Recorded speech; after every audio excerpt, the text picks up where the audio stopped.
This is the Franciscan monastery of Lopud. I came here the first time just after the war in Dubrovnik in Yugoslavia, and when the Serbs pretty much cut off, and the Montenegrins cut off the city of Dubrovnik and bombarded it like a bunch of crazy people. And these islands were spared, but they were not spared of neglect. And this monastery, when I first came here with the head Franciscan priest, Pio Mario, he said, "You've got to see this."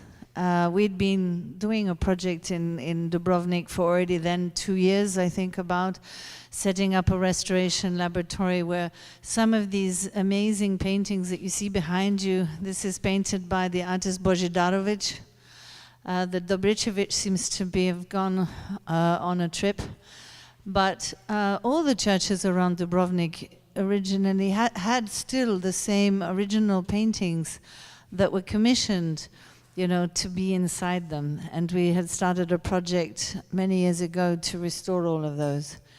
So that's a little bit the background. That I'll tell you more about the story, but we're starting a bit late. I won't go chapter and verse into it because it's been a good 20 years of my life I've spent coming here and caring for this place and loving it and restoring it and then stopping to restore it and restoring it again.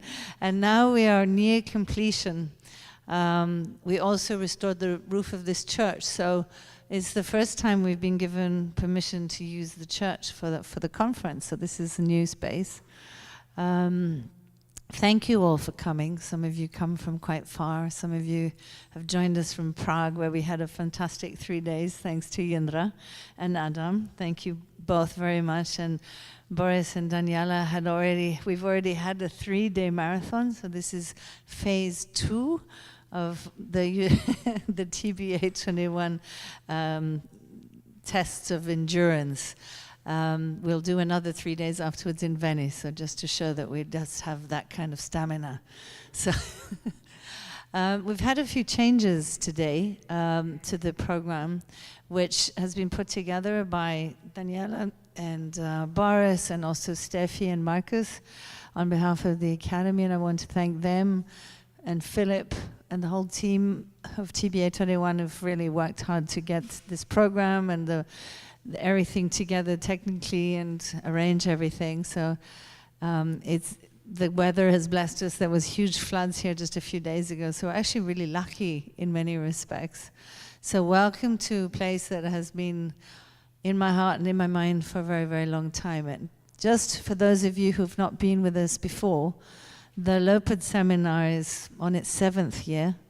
We have generously brought people together for a few days to ask ourselves and challenge ourselves mainly with the questions that we have looking ahead at our program 1 or 2 years. And I know that many of you that are sitting here have actually worked for years on your institutions, and you're old friends. I'm looking at Pooja, who's one of them, with whom we've collaborated for years and also had a lot of admiration for. Denise, I mean, there's some great friends here.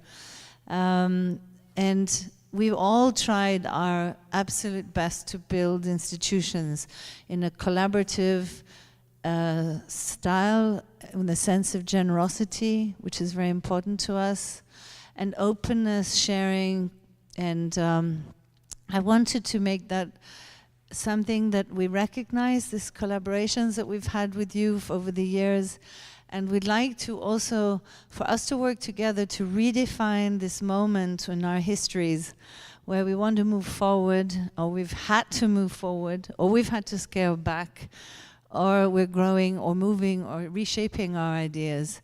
And I think there's no better place than to do it in a retreat, a little bit like this, and with the sense of openness and generosity. So there's a level of confidentiality that I want to mention.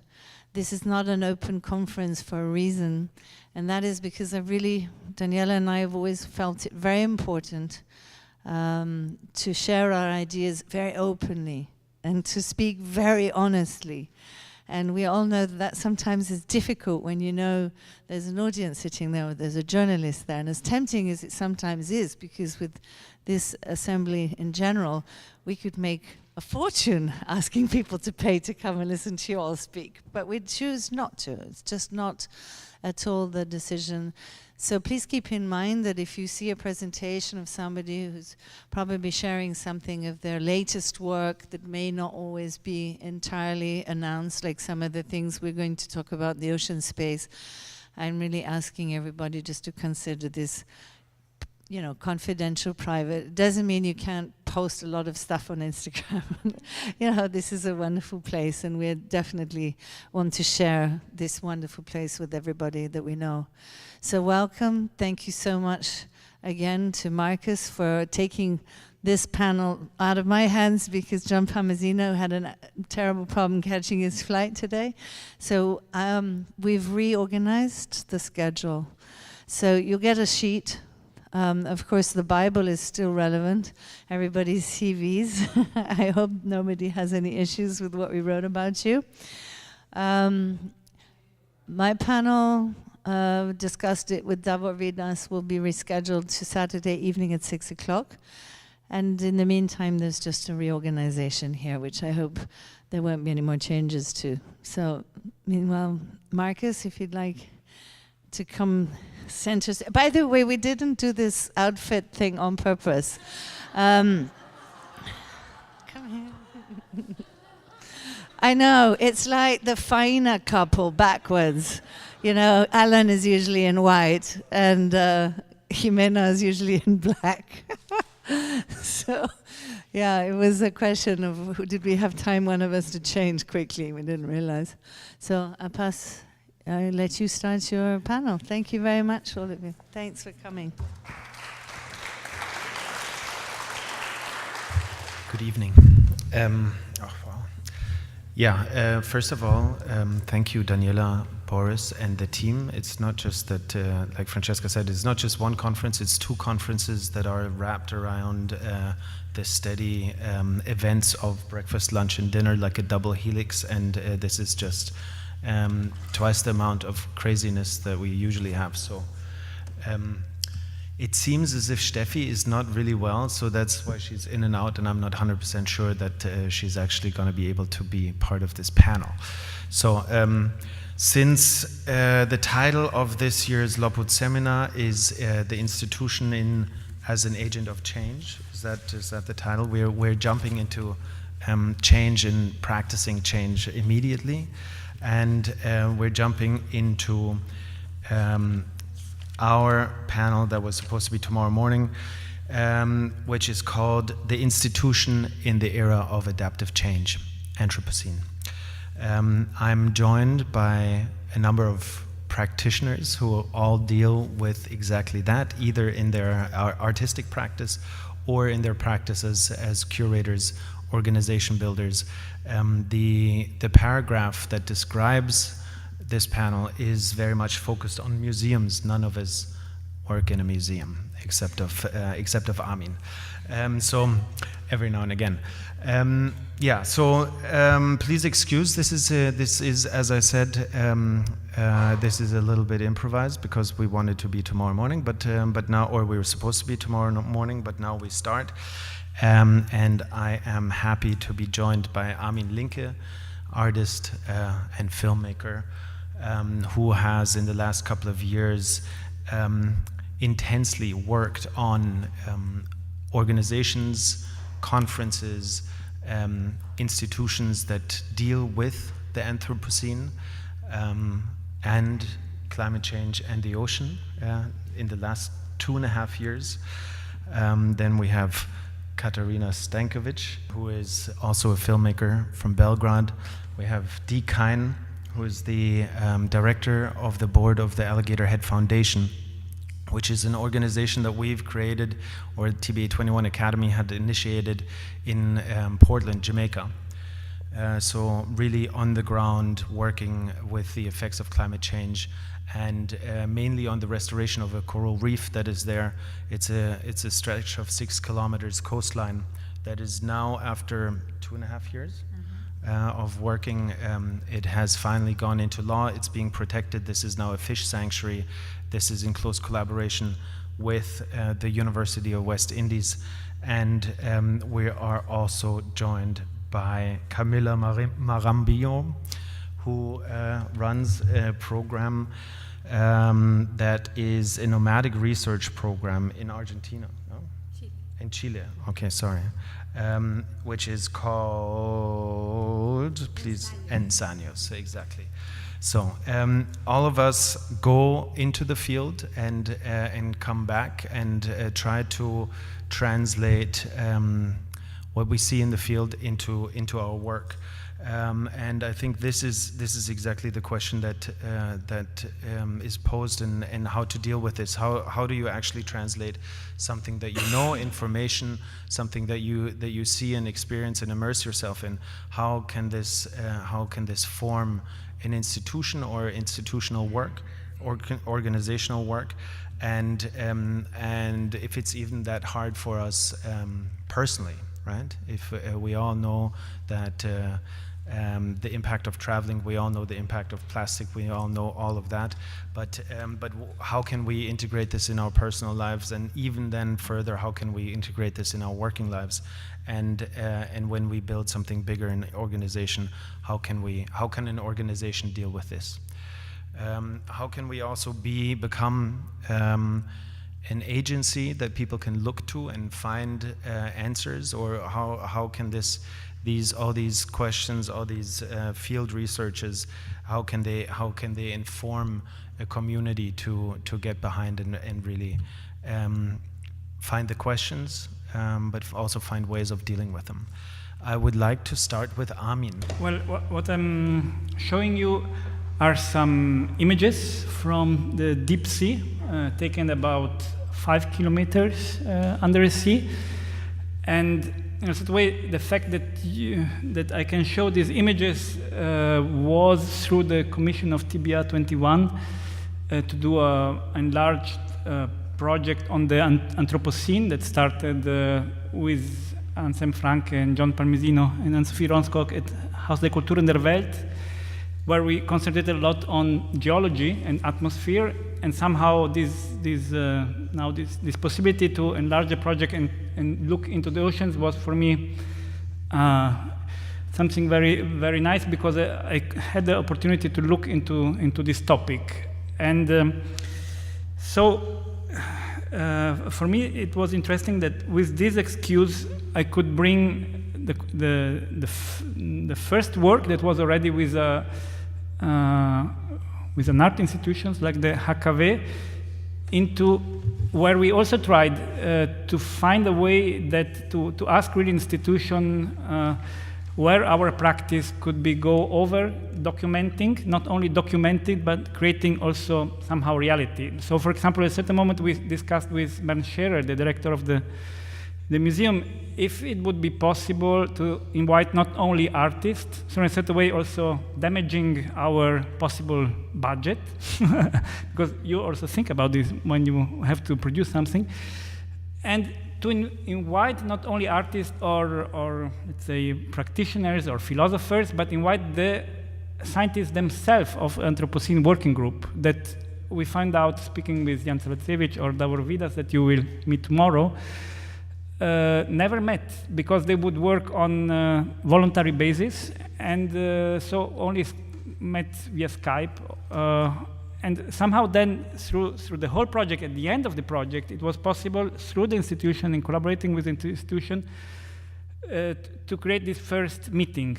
And I think this was something, well, I was quite satisfied, because we would create reality through, and then document the reality that we kind of created in the collaboration between the art institution, the scientists, and we as practitioners or kind of matchers.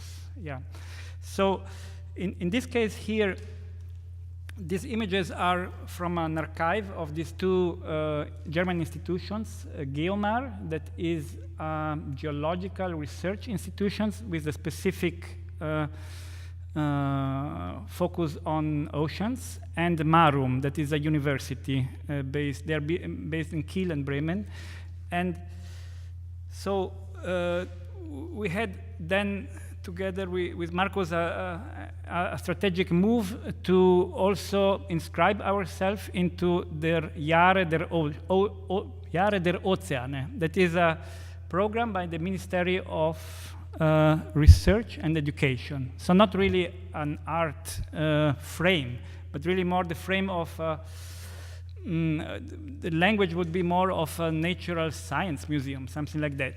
And but somehow they absorbed the project, and then, let's say, being assimilated into also the ministerial frame, it was possible to get access to these images, because in a certain way we would go to the institution and ask these images from the point of the very same institution that would, the ministry, that would finance also this scientific institution. So in a certain way we were partner coming from two different levels, and maybe if I would have gone alone without TBA 21 and without the ministry, maybe it would be much more difficult to gain the trust of the institution. So for us it was, for me, let's say, as a how many minutes do I have still? So that's quite good. 2.5. So what you see here are sometimes, for example, this plant, maybe is the very first time that this plant ever was, let's say, it's a bit strange to say, but it was filmed and probably discovered.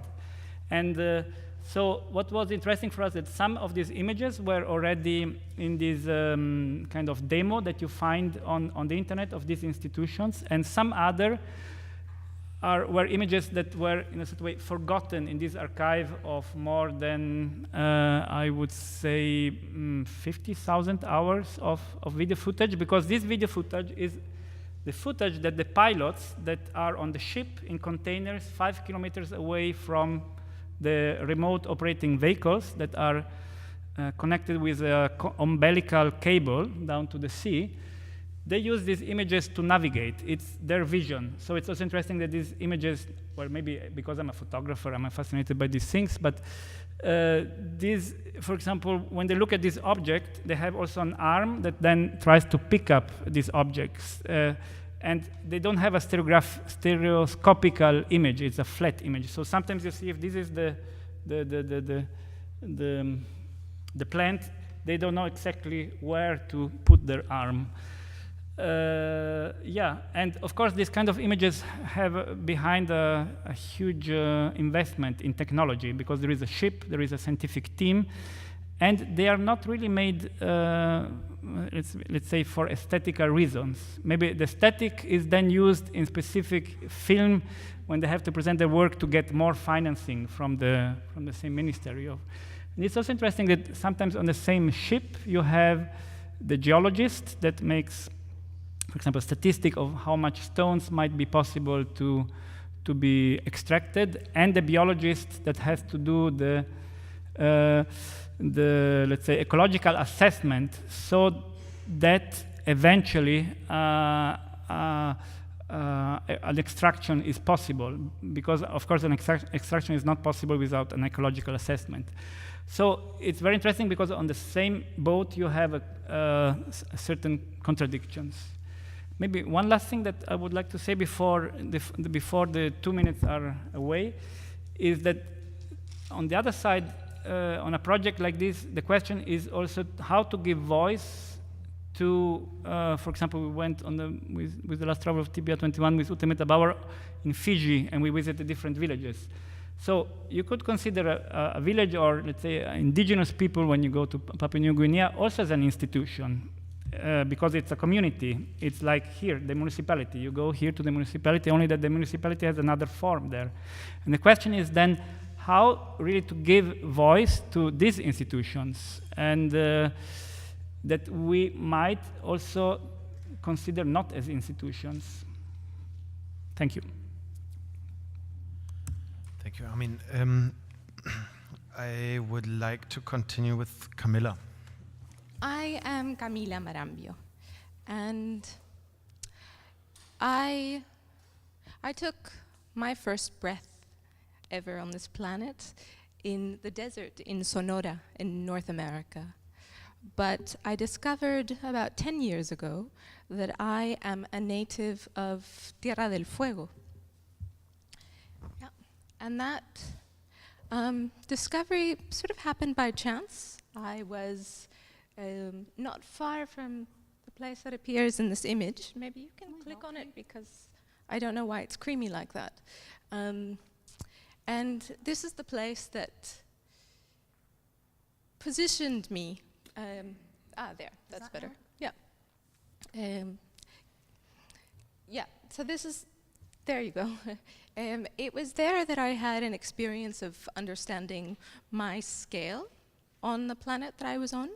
And I began, after that, very enthusiastically to talk about scale with anybody who crossed my path.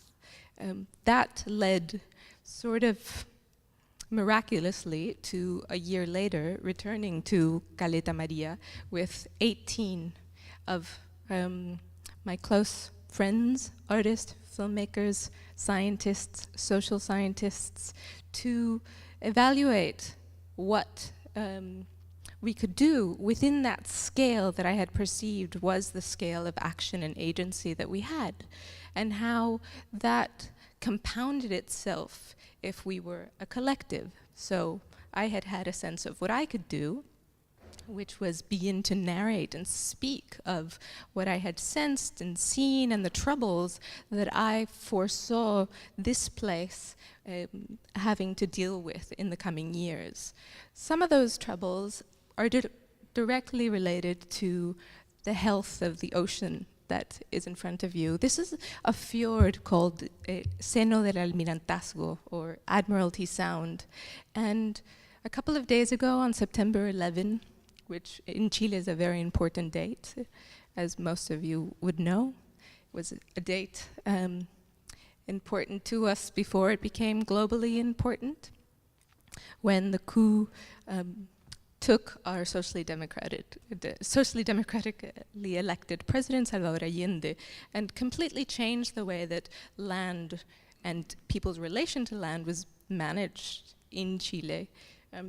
Because of that, this place here, all of the mountains that you see on the right, they were sold off to a logging company in North America for $1 a hectare during the dictatorship.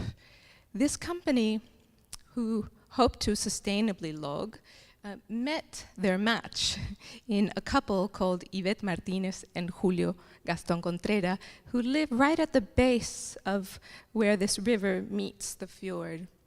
They were activists who were fighting against or for human rights during the dictatorship. And as soon as we regained democracy, they began to look at this logging company that was their neighbor. And they read some of the papers that they were putting out to the community to let them know that their plan was sustainable, and picked up on some irregularities to do with the science, particularly. The science that they claimed would secure the regrowth of the trees in 30 years' time had been done in the US. And so it wasn't really quite locatable to Tierra del Fuego on the other side of the Strait of Magellan. Very different climate, you can imagine. And so they sued this company, and then they later sued the state, and they won. And that court case became one of the 8 most important environmental cases on the planet. For that reason, obviously the logging company went broke, and Goldman Sachs bought them out. Goldman Sachs owned 300,000 hectares of Tierra del Fuego. And that led to that land being owned by the Wildlife Conservation Society.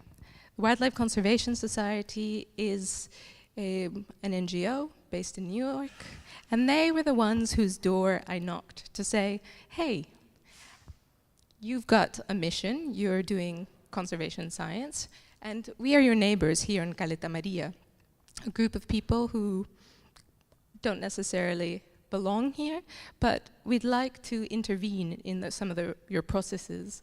And the director, Varvara Saavedra, who I work with, said, okay, come on in, what do you have to offer? And what I said at the time was a intuitive sort of response to her yes, because I hadn't expected that. And I said, well, it's useless what we have to offer you. So, say a little more. Yeah, it's not going to be something that we can measure right off. It's not going to be something that is functional within the terms that you seem to be discussing your project. But it, in its uselessness, will open up a fan of possibilities that we have yet to explore. And she said, okay. I get that. So since then, and that's been 7 years, we have been working together with the Wildlife Conservation Society. We're not paid by them or run by them at all, but rather we pop in and out using some of their base camps and doing joint research with the many scientists that work for them. To get to this place, you have to take a flight from Santiago, 3.5 hours to Punta Arenas, cross the Strait of Magellan, 2 hours on a ferry, and then the first time I ever arrived, had to walk here 16 hours after taking an 8-hour car drive within the main isle of Tierra del Fuego.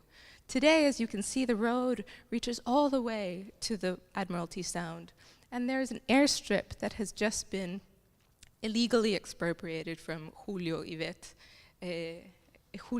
Gaston and Yvette Martinez, which is why this piece of news that appears, if we scroll down, is so huge.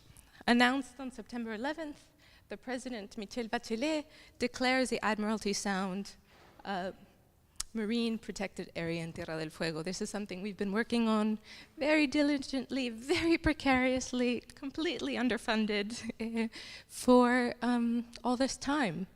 And when I got the news, I was in Melbourne, Australia, which is where I live now, and I wrote to Varvara and said, "You're a heroine, you've done it." And she said, "What are you saying? We've done it." And I said, well, that doesn't quite add up to the equation because I've offered you only uselessness. I kept insisting on this, and she says, yes, I know, but I've come to know what uselessness is. And if you read the press release, she said, you'll see in there that I've written the word inspiration. Because I always sort of resisted that she would use the word art and that we were an art program within her bigger program, because there was an instrumentalization of how art was being understood by her colleagues and the scientists.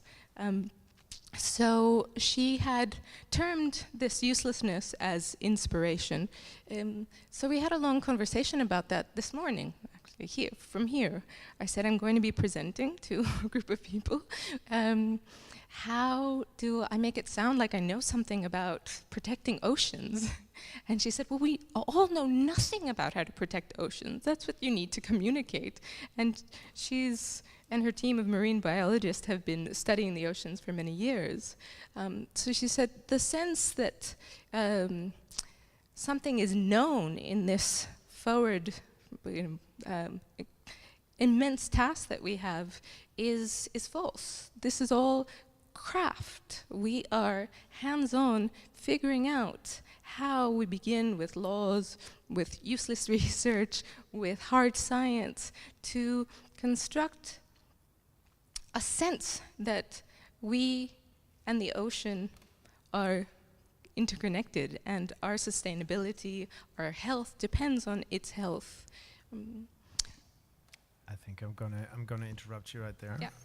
Thank you very much. This is I think a great bridge to Steffi. Steffi is TBA 21 Academy's curator since a year and a half, something like that. And the Academy has always seen itself as, even though art organization is as a a location of knowledge production rather than art production. And then Steffi joins the organization, and within no time we have our first exhibition. So this is really, it's really also picking up on, or the baton from the last contribution is really how do you translate these experiences that we all make out in the field into an exhibition and then into a publication, and how does this all feed into really the organization of an institution, which we're trying to build right now with TBA 21 Academy. And Steffi, if you want to say how this works in your opinion, and then also how do you think to mitigate the impact that we obviously have through our work? Hi, this is my second time here, and last year I had only just started and come back from the first expedition. Since I missed the introduction, I think Marcus told you that the Academy is doing one program, which is the current, organized in 3-year cycles, and Ute Meter-Bauer was the expedition leader during the first cycle. And so we had just come back from one of the expeditions and everything was very fresh, and now we're here a year later, and as Marcus said, we now have an exhibition in Vienna at the Augarten space, titled Dialectics, and the images that you see here are images of works. I will be referring to some of them, not all of them. But yeah, this was a joint effort of going on expeditions together, speaking a lot, having a lot of conversations, and asking ourselves exactly how we can approach something so complex like understanding the oceans, communicating about the oceans, and also asking ourselves, well, who are we and what are our tools, what are our methods in doing so? The exhibition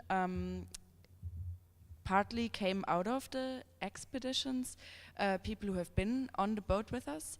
2 of them are actually here, Janaina Czepe and David Gruber, who collaborated on a piece for the exhibition. And partly also artists who had not been on the boat with us, but who are closely connected to the oceans, and then also 4 works from the collection of TBA 21. And the exhibition is titled Dialectics, and the word is a neologism by Kamau Brathwaite, a poet and writer from Barbados, and dialectics is, it plays on the word dialectics, which is said to define much of Western thought and make divisions and categories, and which is very much based on land and on land-based thinking and living. And so we were asking ourselves, well, how can we actually create a different understanding, or possibly not create it, but try to point at it, try to get closer, which comes from the sea and from movement, from flexibility, from uncertainty, and which is maybe much more useful when thinking about the changes that we're currently experiencing, also when it comes to the Anthropocene. And so the exhibition tries to do that through artworks, of course, and some of them are more connected to land, perhaps. What you see in the background here is Newell Harry's work that takes anagrams as a starting point, combining pop culture, art history, but also words from the Pacific region, where he's done a lot of research and traveling. He also collected items as part of the Kula exchange, which is really about not holding on to specific objects that would become yours, but exchange, and the objects acquire meaning through the provenance and through the history of the previous owner. Then there are other works like Eduardo Navarro's piece, a commission that came out of an expedition to the Marquesas Islands.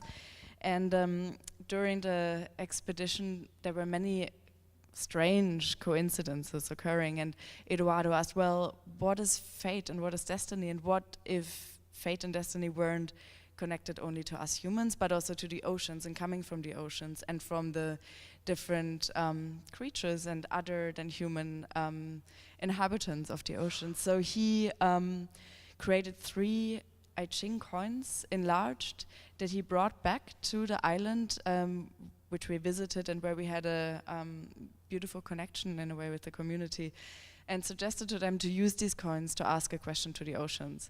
And they did that together, and Eduardo made a video. In the end, he took 3 coins, the 3 coins that were used, back to Vienna, showed them in the exhibition, and donated 3 new coins to the islands so that they could continue using them. Then there's another work by Susanne Winterling, I'll point it out when it comes to the screen, which is called Glistening Troubles, and she has collaborated with the Alligator Head Foundation in Jamaica, where TBA 21 has a residency and a research, well, a marine lab and sanctuary, and she was researching bioluminescent algae, working together with the scientists there and trying to understand the way that we connect to these other bodies. She made an analogy to, here you see the work, to touch screens, because algae, when they're touched, that's when they light up. And she really imagined what it would be like being in another person's body, being touched, ecological solidarity. Well, and Janaína and David have been working together for a long time. Janaína making beautiful drawings, and David telling well, stories and accounts of being in the ocean, but also scientific, well, facts, if you will, that are then interpreted by Janaína. And I guess your work, Janaína, also in turn influences David's work. So anyway, I guess my question is really how to make something that is both communicates and it both manifests itself somehow. I don't think it only has to be in the form of an exhibition or in the form of art and objects, but how do you approach something so complex like the oceans? How do you make something without causing more damage to it, actually? And how can we reach a wider public with that? And how can we create, well, maybe I should also say that we are moving to London with the Academy, and if that hasn't been said already, but how can we set up an infrastructure that is flexible enough, but also, you know, thinking in the long term to counter very fast production cycles? That's it. Wow. 7 minutes, 2 seconds. Fantastic. Sorry, 2 seconds. Fantastic. Thank you very much. Dee, to come to you, I think one thing that transpires is obviously we are all of us are in our work kind of dealing with the effects of climate change, with the human man-made effects of climate change, and as I said before, you're heading an organization in Jamaica that is actively restoring a reef and is actively protecting a 6 square kilometer piece of the ocean, but you have also just this year you've completed a walk where you walked around the edges of Jamaica, and this was really to connect communities, no, and build a grassroots understanding of the importance of marine protected areas, but also kind of yeah, I don't know. You tell us. Absolutely. I have a few slides of the foundation to show you and share with you, to give you just a sense of what it feels like, what it looks like, and what we're about. The foundation is probably, the Alligator Head Foundation grew from the Alligator Head Marine Lab, and as that research on the coral reef was instigated by Francesca, by TBA 21, by a team of collaborating, passionate individuals coming together with a shared vision. We've managed to gazette this marine protected area into law, probably in the shortest time known in history in the Caribbean, I suspect. You know, and this was galvanized by the energy of both local people coming together and the work that started on planting out corals and monitoring water quality, monitoring the state of the reef, working closely with the local fishermen to see what their picture was, how would they work with us to protect this area. So I'll start backwards then and tell you how what my response to this was. The response of being a disruptive innovator within a foundation that we feel is fluid, connected, and part of society in Jamaica, because organizations, sometimes when they're born, can become a leverage for change. They become, the organization in its own form, becomes the lever that makes change happen, enables policymakers, enables civil society structures to change themselves. And this is the way we've conducted ourselves in Jamaica, using art and using music, using local people to teach us what they do. And so the response I have had with this is and we had in the foundation, was to walk the edge of Jamaica, to talk about plastic, to have a conversation, to have a discovery with 20 really profoundly engaged local people, from the Rastafari indigenous community to the to some local fishermen, to some spear fishermen, to singers, students who came over from Europe. Bless you, thank you. Just click through it all. Click through here? With the Okay, great. Thank you. So the way we responded, I'm going to come back to these slides and just use up my minutes on the walk. So as we walked, we had 20 people. We left it took us 6 weeks, and we had 20 intrepid walkers, and we slept on school floors, we slept in community centres, we went into communities, and we had a conversation, a council on the road. So no longer did it seem powerful to say, climate change is happening, you must change who you are, you must have a response. We felt that the conversation was, climate change is happening, we've got a plastic pollution problem right in front of us on the beaches. What do you think we can do about this? My response is this, how do you feel? Tell us. And so we started making films and gathering stories, and gradually people on the road would come and sing to us, or they'd gather us across they'd pull us all across a road and show us plastic bottles all over the place, gullies, they'd feed us. And we started to get a following, and as we were walking, it was 780 kilometers, and as we were walking, all the lorry drivers knew about us, and the word went out ahead of us. So radio stations, local radio stations, would drive to find us, and local people would clap as we walked into little villages and say, this is fantastic. And then somebody would have heard a young woman or a man, and they'd say, let me tell you about what I've done. And so we'd fill them, we'd gather their story. And we had a flash mob halfway around Jamaica in the middle of a big tourist space where we all came up out of the sea and we sang to them.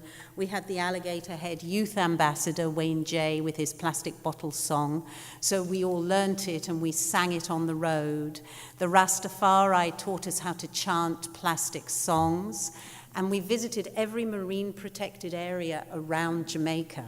And then we started to get them to connect to each other, so they would then introduce us to the next champion they knew about.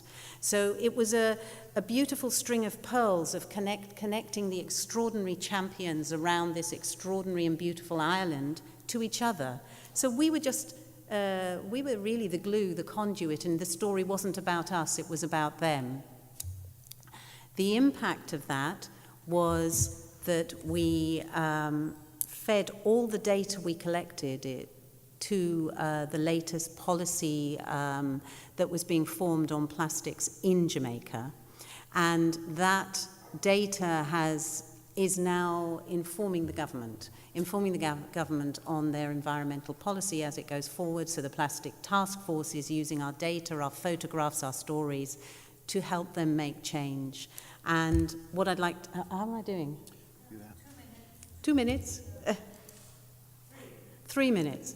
And the plastics have now come together. What's come out of it is that we've had people come with us and say, we're making this, we're doing this, can we work with you? This is exciting. How do we support this extraordinary sanctuary that is becoming an institution in its own right, that is becoming a vehicle of change?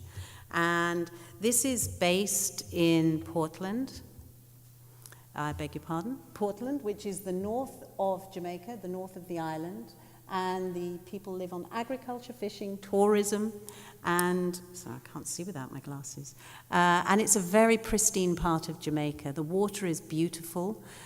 People are traditional fishers. They work in the water, spear fishing, and it's a long history also of over-exploitation of the waterways and of the fishing stocks.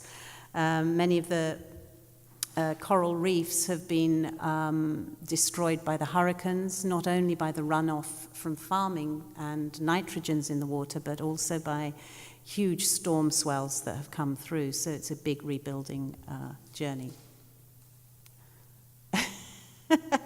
So I just want to show you the one picture here which shows you the shape of the foundation and how we, where it runs along the coastline of Jamaica, to give you a sense of its size and shape. It's quite an extraordinary place. And the people who are there are quite extraordinary people. And as the days go on, we'll tell you more about it. But really what we did and what we do is use something like the Alligator Head Foundation in Jamaica as an agent for change in its own right. And we're continuing to explore that with science and art and local communities. Thank you very much, Dee. As promised, we're gonna bookend the introductions with another acclaimed filmmaker, and I think grassroots, bottom up, and especially agent of change is something that resonates with a project that you're working on right now. So, Katharina.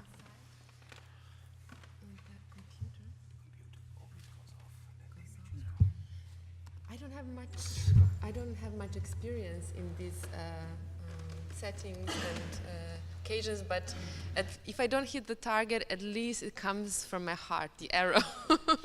So I hope it hits the target. I can tell you about the project I would like to do on an island not so far away from here. It's the island of Vis, and I can show you where Vis is, because it's a strategic island in the Adriatic. It has been a strategic island since millennia, since even before the ancient Greeks. The inhabitants of the island were the pirates, and whoever was passing by the island was sort of kind of stopped by the pirates, and in a way, whoever ruled the island had the power of the whole Adriatic. So if I can show where it is, okay, maybe this image. Here's Vis, not so good, and we are a bit south from there. But I spent the last 2 or 3 summers on the island, and I always pass by, in this town of Komija, I always pass by this old cannery, because the fishermen of this island were very skillful, that they developed their own way of fishing and even the boats. And so the place has been known since the millennia as a kind of a fishing place. And so I was really wondering, why is this place so desolate? I mean, the factory is there, but it's not working, it's deteriorating. And soon I found out that, of course, after the dissolution of Yugoslavia, the property which was owned by the workers, so it was owned by the people, was then again government owned and then privatized and sold for cheap to private investors, who then would develop their own projects and would try to get permission to build either tourist resorts or places that would fit into the new economy. The thing with the Vis is that since it was a strategic island, it was also, since the Second World War, a military base. So it was closed off for tourism until the war of the 90s ended. But the interesting thing is that even though it's a privately owned property, and here we have, this is the cannery, the old cannery. There's nothing around. You see, here's a church that was built in 1300s. And it's integrated somehow in the landscape, so it's not this really aggressive industrial architecture. So I thought it's incredible, this space. There are all these buildings, units, and why it's not used. And then I understood that they're not giving the permission to the owner to build anything there. And I thought when there's this kind of impasse or a standstill of a place that played a pivotal role in the lives of these people. I mean, majority of people worked in the factory, especially the women, that at one point they were brought from the different parts of Yugoslavia to prevent the island from dying out, because they would mingle with local men, and so the island population would rise. So I thought, you know, how come nothing can be done with it? And I thought this is the moment when maybe art and culture creeps in and tries to, as an agent of change, to release this imprisonment of this space and give new meaning to it. How can you, maybe even for a brief time, give a new image of a place and give people a opportunity and power to even maybe utopian idea or an opportunity to think of something new. Because this is the problem, the whole region, in the time of stagnation, and I thought this is the metaphor. And I thought if nothing can be done, even if the people say, okay, we would not want to do nothing with it, let it stay like this, then, and again, this stagnation continues. So I stayed there these last 3 summers, and I really talked to the people, and I understood that there is an opportunity, because they don't like how things are going. I think that it's a little bit like they've been closed for tourism, but now they're they are kind of forced, because there's no other way to imagine how you maintain your living, because you have to earn the money for this 2 or 3 months of a tourist season, which is industrial tourism, to be able to live the rest of the year. But what if you're empowered to create a new institution in these kind of places that actually changes reroutes the development and says, okay, we actually are telling the visitors or giving an image to the visitor who we really are. Because now the investors, how they think is that these people need somebody like Tito to tell them what to do. Because that's the only way they see, They don't see anything outside of that. And I think that that's actually wrong. I think they should be the ones telling me how to behave and how to respect the place and respect the history, and to really know where we are, because I think majority of the people that come as visitors, as tourists, they don't really know where they are, and they don't know the history, and they're not really interested, or they're not giving the opportunity to even meet the locals, because the locals are just there and these people are just swinging through. And either polluting, leaving trash, being respectful, and probably most of the time, but most of the time they're not, because the locals are the ones who see, who feel. Because, they are there all the time, and they're even there in the winter time when there is nothing, when the place is desolate. And how do you bring content to these people, to really say, what I do has an emotional impact as well. So I thought, okay, I would like to create a project that is starting from the bottom up. So I actually talked to the people just the way you did, because that's what I've been doing there. And they're so authentic, they're so unique, and I think they are autochthonous people of this region. I think the gene is preserved. And I think what's also preserved is a sense of beauty. It's in their genetic code. So, because that's why I felt when I came there, I said, this place is so beautiful, this island. But if it continues this way, this path, this road, it will become like all other places, you know? And so I say, okay, let's try something like this. I use the power of filmmaking, like use it as a weapon to document this process, because then it becomes a part of a social history. Even if it's not successful, then you have a proof why it wasn't successful. And it can leave an imprint on people. And they can then question, but if it's successful, then it gives, it will give a, like, how you say, it will create a sort of, give an example. So you start from the bottom of interviews, and then maybe even arts therapy, and then bring artists and social scientists and scientists to create projects. As the project develops, you understand what is the next step you need to do. So you do it in a very, very sensitive way. Because even if you look at this picture, there's a church above that factory. So you have to be very sensitive what you're building there. I mean, you know, if you want to build apartments or a hotel, you know, completely, you know, so I say, I think nothing should be built there.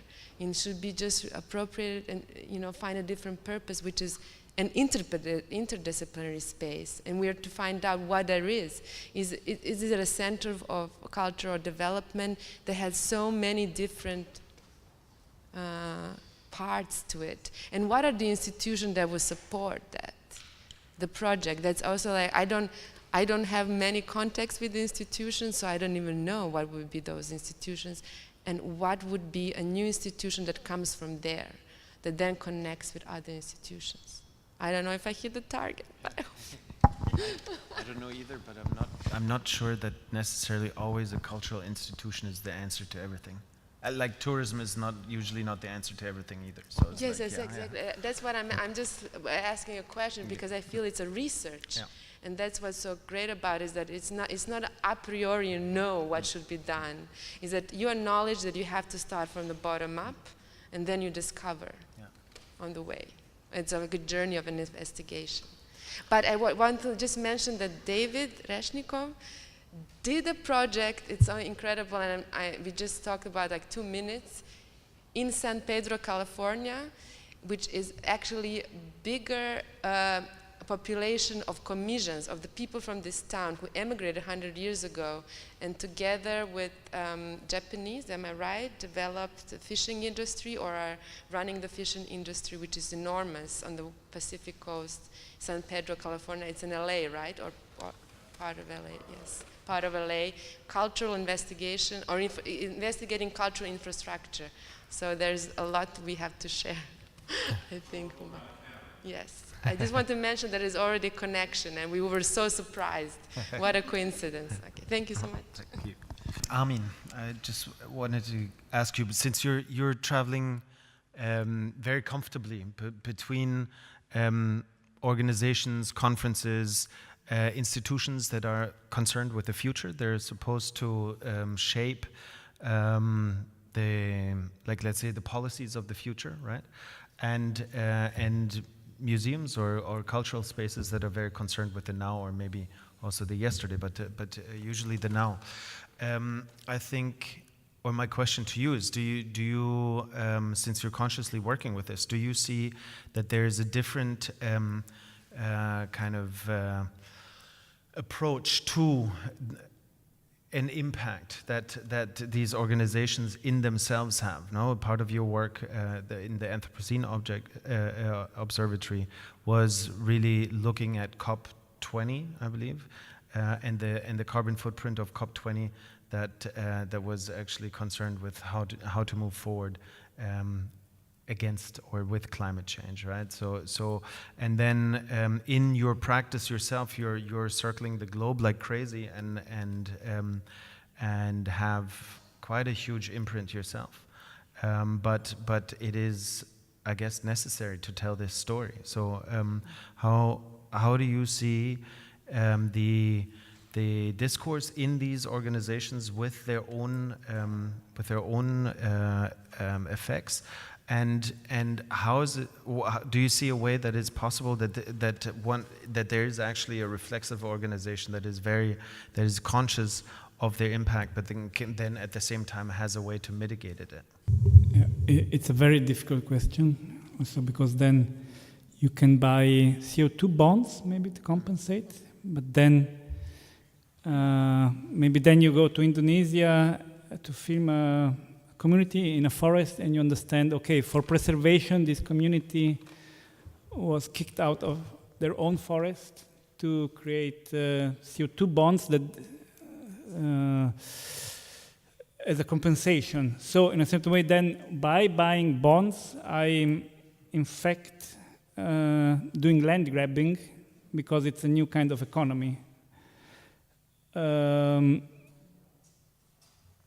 there are so many contradictions that sometimes also you lose the speranza, the hope.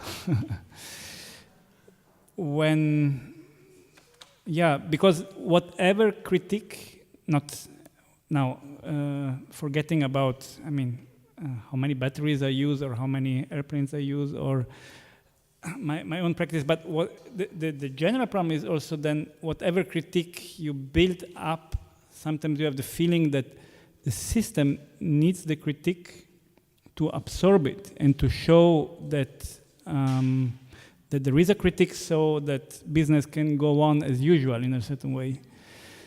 And maybe it's also the same problem with art in urban development, that art is exactly what is needed for gentrification. And so you could say also that sometimes I have the feeling that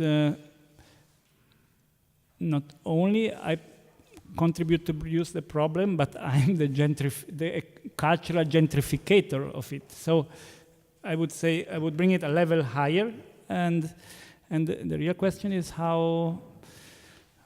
what position to take, and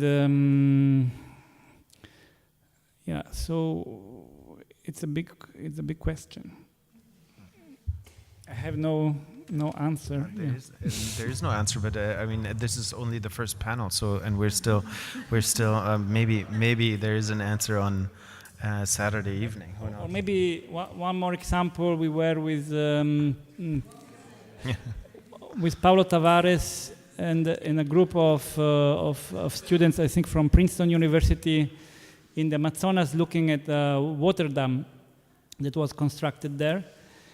And so we went around with the NGO, and I was looking into the plan of the NGO, looking at who was financing this NGO, and there was basically the Norwegian government part of founding this NGO. And I was just doing a project for the Expo in Italy, in Milano, for the Bahrain pavilion, which is not now the most politically correct country in the world at the moment. Anyhow, so I looked a lot into the... Sorry? Reliability. Yes. Well, we said that this is open, so not so open. Anyhow, that's another contradiction. So through, for example, there I could, because I had this commission, I could look into the production of aluminium. So I knew quite well that Norwegian, because I was looking at all the economics of aluminium, that the Norwegian fund was bought most of 50% of Brazilian aluminium production.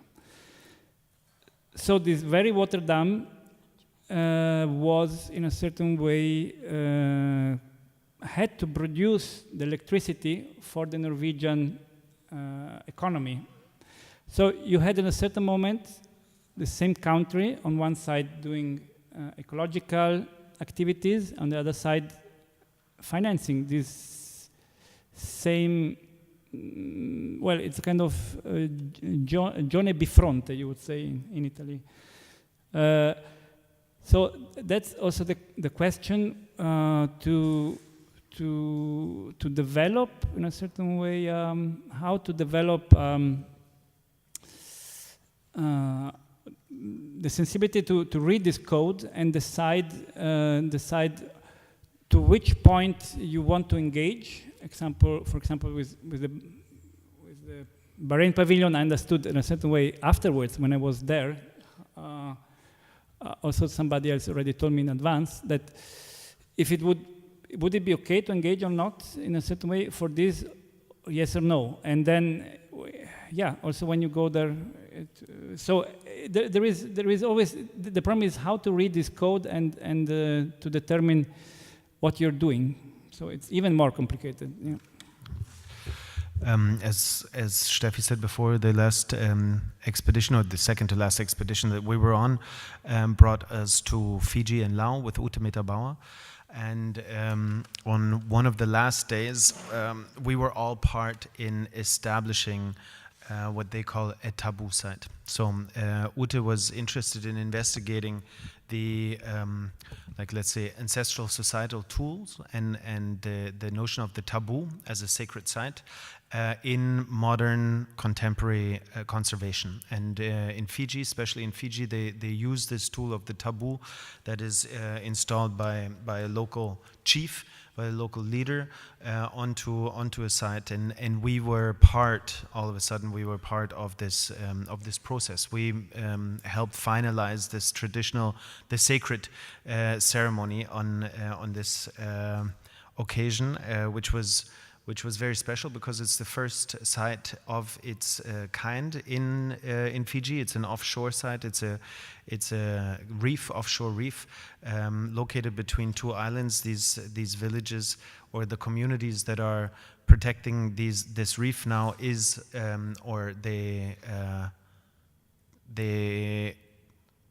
it's now I totally lost the train of thought.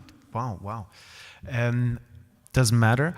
Anyhow, we facilitated their trip there, right? And so, in this moment, this was very exciting. It was also an exciting day, but from the beginning, we had two gentlemen from the community coming there very, very early. They brought a sacred coconut, which was already very strange. And then the priest arrived, and it started with a prayer, and then a traditional prayer. And then we had the representative of the fishing clan, the representative of the warrior clan, and three representatives of the young, next generation. And so this whole build-up was very exciting, and we could be part of this. And so we brought 5 trees out there, and we planted these trees all together on the reef. And this was like really, it was an action-packed day, and we felt really great about it until we came out of this, right? And we took this step back, and we said, what did we now actually do, and what is the impact of our dealings, right? So now this is a rather untouched reef because it's hard to get to. So that means the fish stock there is healthy, and they're big fish, and now we've actually prevented people that could go out there because they have boats and can go fishing to get to their livelihoods and actually support the communities, their families and communities and all that. So this first moment of doing good, right, and being part of something great, and then this awareness that this has an impact, and now we have to deal with this as cultural producers, as practitioners, but also as an organization. What is our responsibility for this community, and what is the long-term impact of this? Was something that was very present on this on the expedition afterwards, and I think it's something that is very, it's kind of resonating with you, Steffi, until today. No, so how did this translate into the thoughts about this trip, and B, also the consequences for the program and the responsibilities for the organization and institution that we're currently trying to build?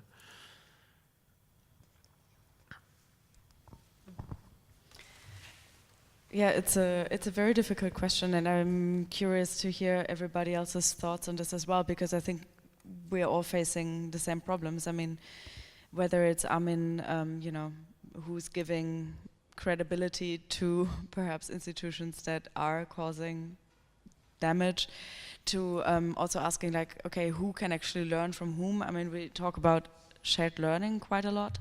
And one of the things that struck me going to the visiting villages of 130 people or so in the Pacific is, well, okay, maybe there is some overfishing happening, and yes, I'm sure that, there are problems, of course, but so, how do you come there? How do you share knowledge without imposing it?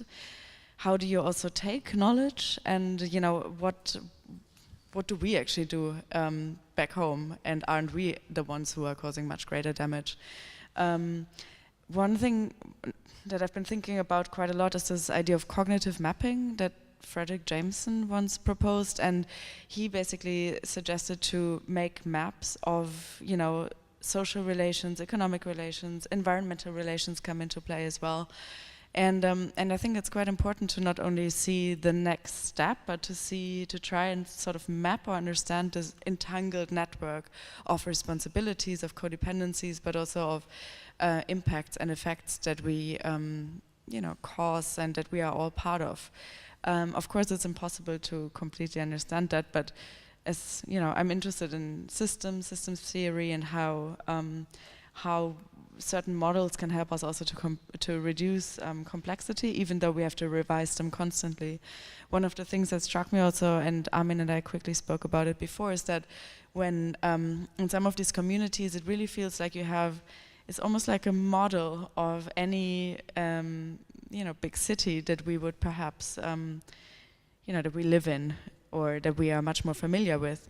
And Christy Kang, one of the fellows in the expedition, also said that. So it's much easier to understand, okay, there's maybe a few fishermen, there's some teachers, an engineer, and it's these communities face very similar questions, predicaments as we do. So what I'm interested in is also to understand how can we develop tools to translate or to communicate with one another, and to humbly insert ourselves and see how we fit in, if we do at all. But how do we, like talking about institutions and different scales, how do we make them understand one another or talk to one another, especially if you think that in some of these places there's not even internet connection. So you working with or inside a huge conservation organization like wildlife conservation, the Wildlife Conservation Society, right? I would say for a cultural producer, it's a very foreign entity to operate inside, right? And again, I mean, this is the question of the impact and the consequences of our doing, right? Now there's the marine protected area, and the work actually just begins, no?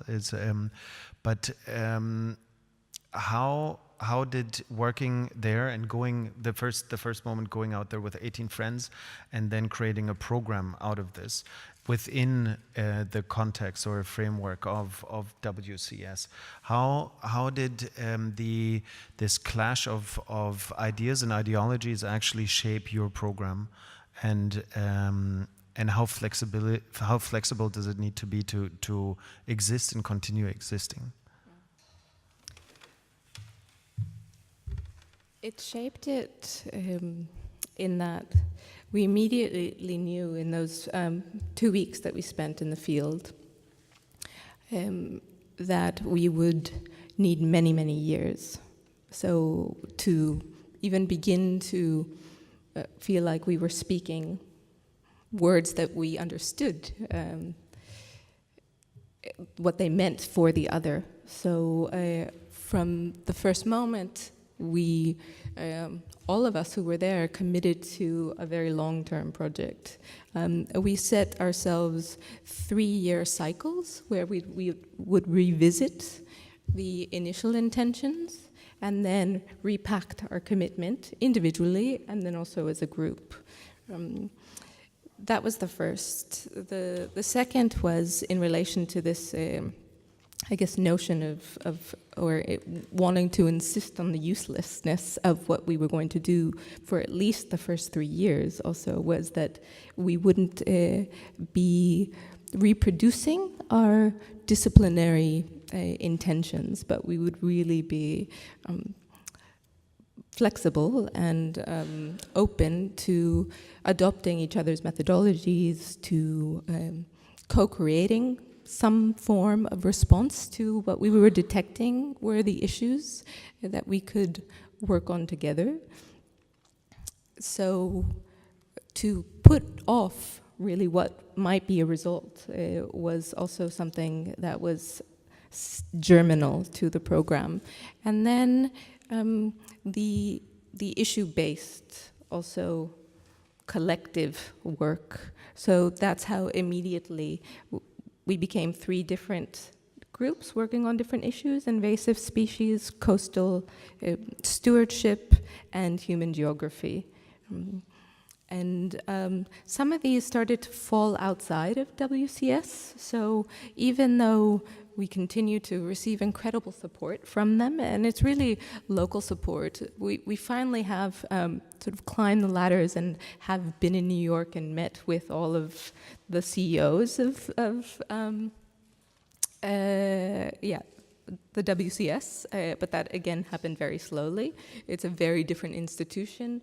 On the ground in Tierra del Fuego, the park rangers are all local kids. They have no notion of who Goldman Sachs is. But of course, what we do is we tell each other those stories so that we are all aware of our own blind spots.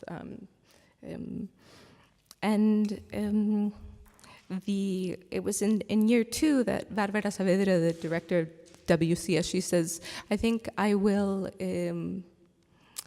not keep insisting on calling you WCS's art program because you obviously push a lot of buttons which make it difficult for me to relay your activities to my superiors, say, in New York. But that doesn't mean that I stop offering you our base camps or access to all of our data or time in the field with our scientists.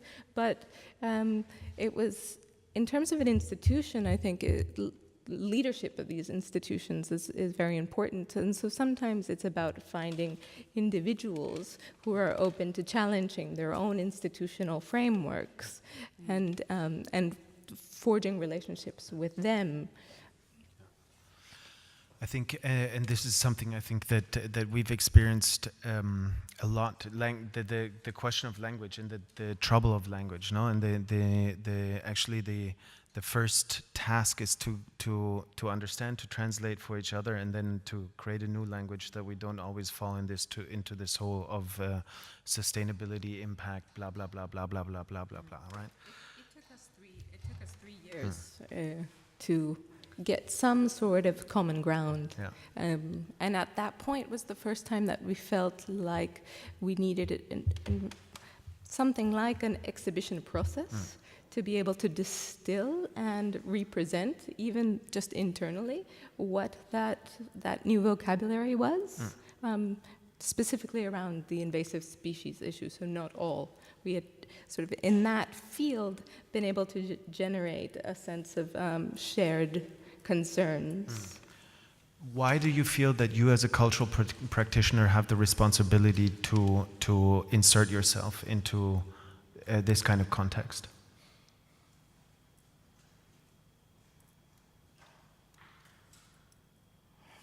As a cultural practitioner, as a curator, I felt like I tried to describe in that moment in which I was there, completely impelled to do it. There was sort of no option. I come from a long line of curanderas in my own family, and it was somehow revealed to me that I had a responsibility to that place in particular, but that place, like all of the places you have named, are places on the planet that are calling for our attention, for our care, and for the designing of processes that can maintain these careful networks. Yeah, but you didn't stop your practice and turned marine biologist or just. I thought I would. Yeah. And then some of the marine biologists said, no, we need you. Yeah. We need you on the other side. Yeah, and this is exactly where I want to get to. I think there's, for us looking at it, and also looking at these processes like COP21, 2, 3, whatever. Now the United Nations Ocean Conference, we're faced with situations where obviously there is the intent to do something good, move something forward, but it's very, very unreflected, I would say, right? It's like, I mean, the amount of plastic, for example, in the United Nations Ocean Conference this year, and every second panel was about ocean plastic and marine debris and all of that, but everything comes out of disposable plastic boxes was quite shocking to me, I have to say. So there is obviously, I think, the need for this to be questioned. Also, I believe there's a need for let's say, an aesthetic dimension or an aesthetic questioning of these processes.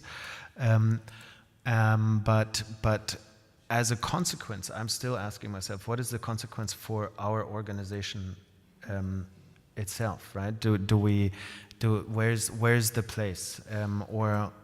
Since we're all proclaiming, I think, a kind of interdisciplinary, transdisciplinary, holistic approach to at least investigating topics, right?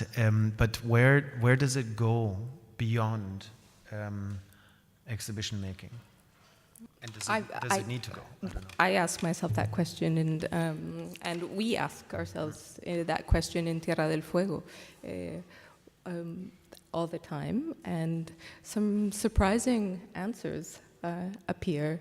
And one of them appeared, in fact, at Cadiz years ago, when some of us from Tierra del Fuego were there presenting some of our work, and we were having sessions discussing the relationship between the so-called beaver invasion of Tierra del Fuego and the colonial history of the island and the genocide of the Selknam people. And the story that we were getting at was so multi-layered and so episodic and epic that the form of the miniseries, the TV miniseries, came up as the only way in which this tale could be communicated in its full complexity. And so it's been now, that was 3 years ago at Cadiz, and we are now in pre-production phase of the web series. We will be filming in March. Yeah. I saw Davo. Davo, there you are. Welcome.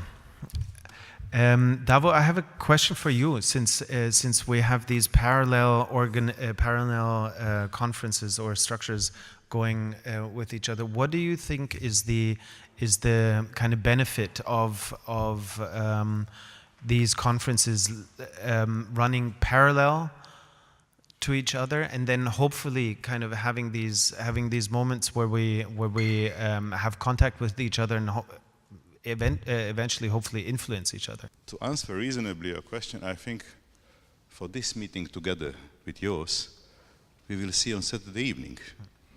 Of course, it will be very good to facilitate interaction. Well, we are not an institution, we are just a group of lawyers. But we, several of us are here, but we are organized in a very traditional association, international law association, which does have a certain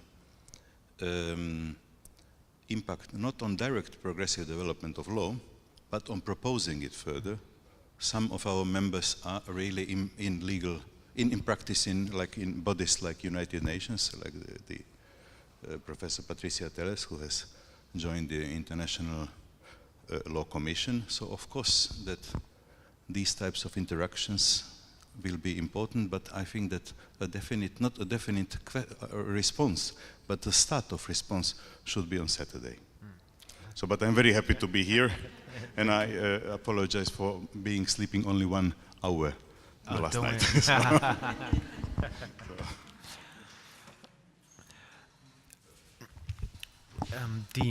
We attempt under this umbrella of TBA 21 Academy that seems to be growing more and more into the shape of an octopus, maybe, to on the one hand have this field research program that is out in the Pacific and investigates, but on the other hand really have a direct action in Jamaica. And there again we ask ourselves, now we lock off this 6 square kilometers of ocean that was always free and used by the local fishermen, and now it's locked off. How do we facilitate not just a sideways movement of the people, but really find opportunities in this newfound hurdle, this object that we need to now overcome. Obviously, you've worked in big organizations. We're not such a big organization, but we're, I think, a very, in its ambition, quite multifaceted.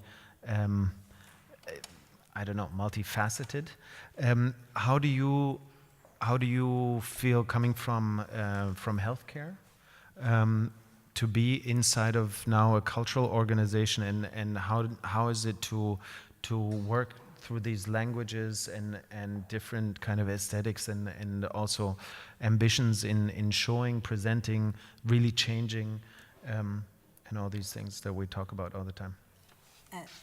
I think it's a really elegant circle, and I started in the arts as a lighting designer and ended up back here having worked through health. And what that taught, the observation that I bring from this extraordinary question that we ask ourselves about impact and how we bring our creativity to the table to make change happen with deep sensitivity, I realized that the more that we cross the disciplines, that we ask the questions together, that we create the different lenses that enable us to act impactfully, and that we keep our human heart, right at the center of that action. So I learned along that journey, and as I've been working with TBA 21, so not about me, but about what we endeavor together, that the more we bring the brilliance of different thinking to a solution, the less we put our egos, ourselves, our sense of, the lens that we look through is critical. The bringing together of the politicians, the artists, the doctors, the scientists, to a space of thinking, the lawyers, to inform us in our actions, the better the solution we bring. When we sit in our silos, the less impactful we are as human beings. We create from our siloed position. And something David said to me, David Resnikoff said this week was, and he said to us, remember we all have secret languages. And those secret languages lock us in our silos. And until we reveal ourselves, so that as we create these institutions and as they emerge more impactfully, when we look at the people on the ground in Jamaica, we have to look at them as, they were fishing and they were free, and we locked off their 6 square kilometers to protect their fish so they can be fishing and be free. So this virtuous circle of protection of the reef so that we have a healthy ocean. But we have to keep dignity at the center of that. So when we say, they don't all want to look after tourists, and as we create the creative job solutions, by bringing the scientists in, as Marcus introduced some wonderful thinking this week around algae use, and there's more and more of this brilliance within this room. As we lock it together, as we couple our thinking, I think that's when we create the institutions of the future, and we find solutions for those fishermen and those fisherwomen by sitting in circle and conversation. But then picking up on what Katharina said earlier, is this really the solution? Is this a solution that is asked for and wanted from the local fishermen, or is this another colonialist act to superimpose what we think is like good and the right thing to do, and it's like it helps us offset our stuff, and you know, it's like how is it possible to make this really an inclusive and self-determined act of the community, instead of just saying, okay, this is what we need to, this is what you need to do now. One of the things I've observed is, as citizens of the world, we all have a claim in many places, and as citizens of the world and creators in this world, we see when there is desperation and struggle. And so if I flip that back to you, I would say we see things that we equally need to be responsible for. And as we take responsibility, we take action with brothers and sisters everywhere, rather than just take a colonial aspect. We say, boy, these guys are struggling, what can I bring? You know? So that's where I sit in that. Maybe we open it now for questions, if there are questions. I think we're already 5 minutes over time, but we also started a little late. I see eyes getting tired and phones are getting taken out more regularly, so maybe some questions?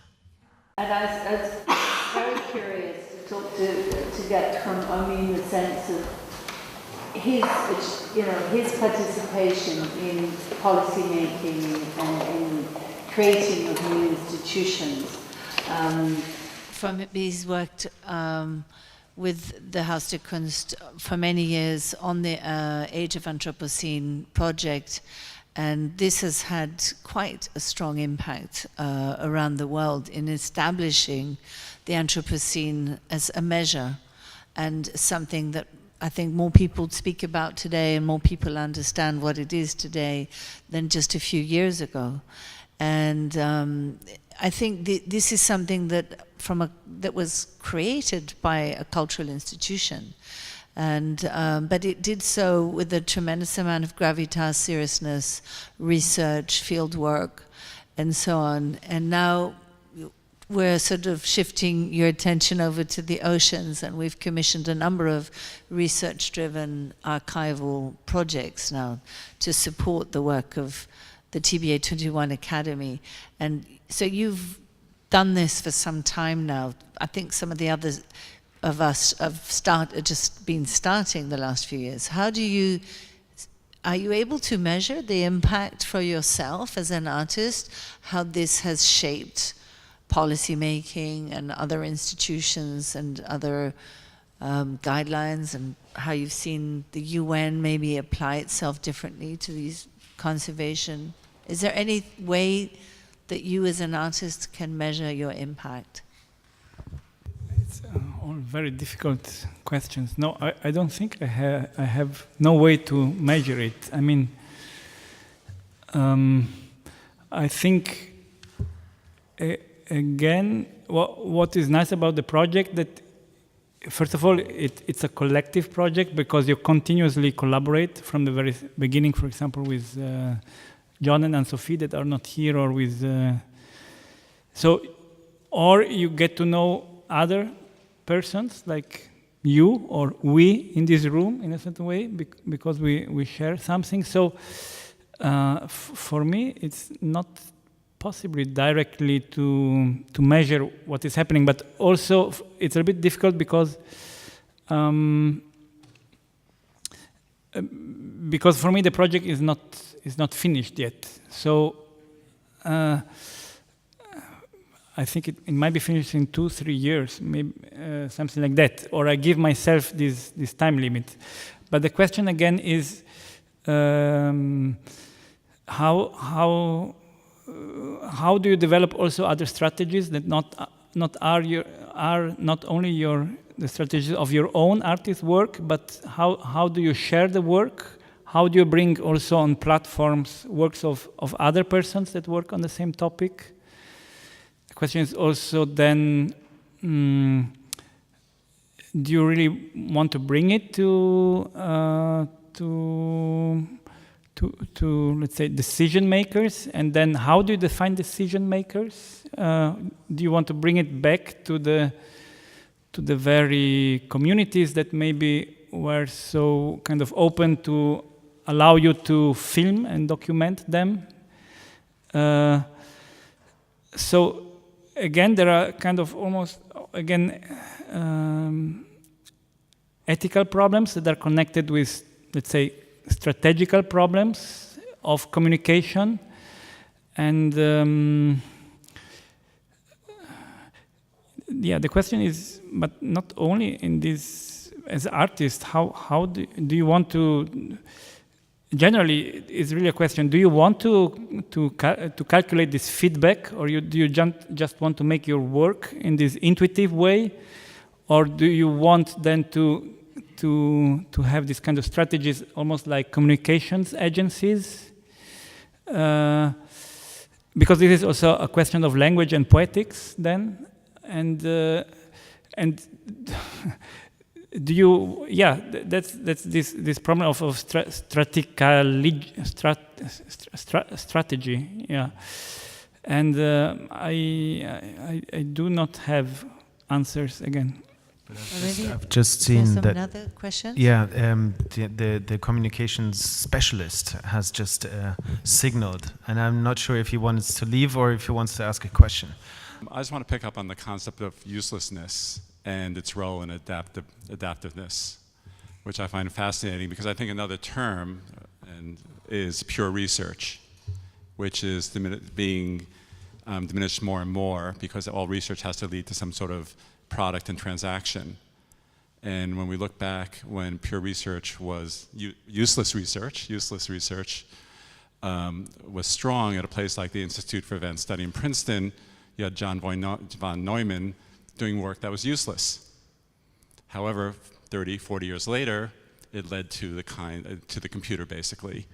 Or a place like Bell Labs, again, a business enterprise, commercial business enterprise that had that was dedicated to pure research, in which a whole series, later on in the future, a whole series of products and services that were very valuable were developed. So when we look at institutional adaptiveness, we need to not only think about what we're doing, and this is what TBA, in a sense, I think is also TBA 21 is fostering in the academy, not those things that are directed and solution-based, but those things that are sort of free-form, useless, where you don't know how or when they're going to gel or catalyze change. I want to say, I believe in institutions. I've worked in institutions for my whole life. And I've worked for institutions and in institutions with passion, because I still think that they're very fundamental and useful tools. But I've also obviously always felt that incredible, let's say, pain, struggle, when institutions started to sort of feel, let's say, the pressures of the times in which they exist, right? And whether these pressures are financial, political, social, you know, all kinds of things. I remember working for a very, very large government museum and not making, a budget was like a one sheet of paper where there was a number, that was a budget, right? And I remember the first time contracts started happening, contracts with artists, you know, all of this is just really very, very recent.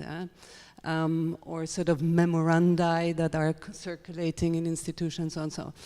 So I'm saying this just to somehow give us also an understanding that when we're talking about the institution, let's say, in the age of adaptive change, as we called it, right?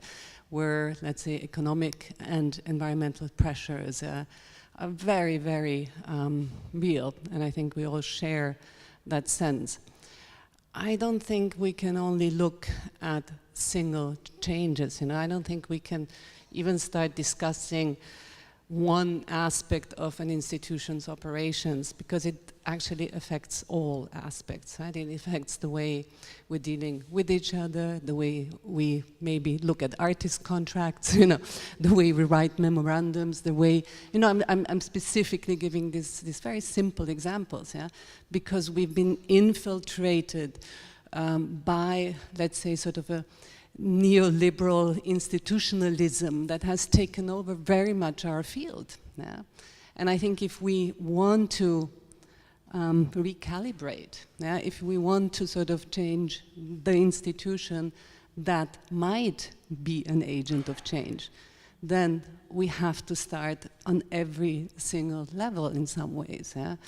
And that change is, of course, a change involving language and involving thinking, and is really maybe also taking away this incredible cognitive dissonance that I can also sense in, this sort of, yes, it's very difficult, there has to be degrowth, there has to be deacceleration, at the same time everybody's running stronger and more and faster and Yeah?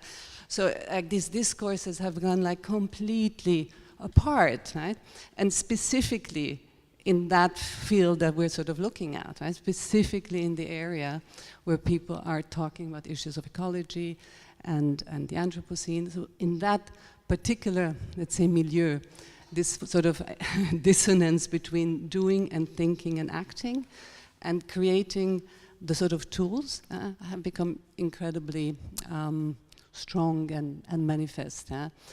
And so how do we change the relationship to our visitors, or how do we change the relationship among, let's say, staff and hierarchies and human and non-human agents and so on and so forth?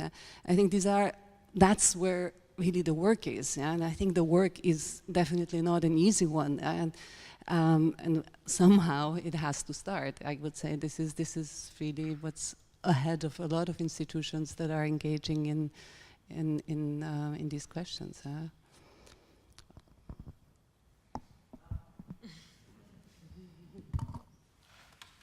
Yeah, fantastic final words.